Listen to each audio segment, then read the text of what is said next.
Oui, en fait, Donald Trump estime que c'est d'abord aux Européens de faire des efforts parce qu'ils sont en première ligne dans ce conflit. Trump d'ailleurs le répète souvent, l'Ukraine, ça n'est pas ma guerre. Alors sur le fond, le président laisse entendre qu'il est prêt à prendre des sanctions contre la Russie, mais pas question d'y aller seul. Il faut que l'Union européenne prenne aussi sa part, c'est une condition non négociable.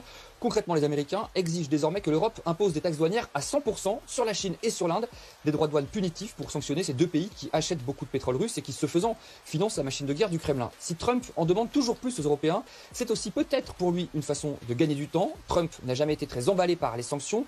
Il a souvent brandi cette menace, mais sans jamais passer à l'action. En fait, à terme, une fois la guerre terminée, le président espère faire du business avec les Russes et il est clairement très réticent à l'idée d'isoler Moscou encore. Donald Trump se moque ouvertement de vous, chers dirigeants européens.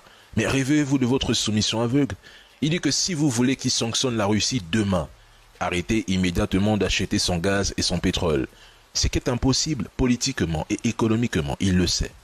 Certains pays européens continuent d'acheter massivement du pétrole russe, tandis que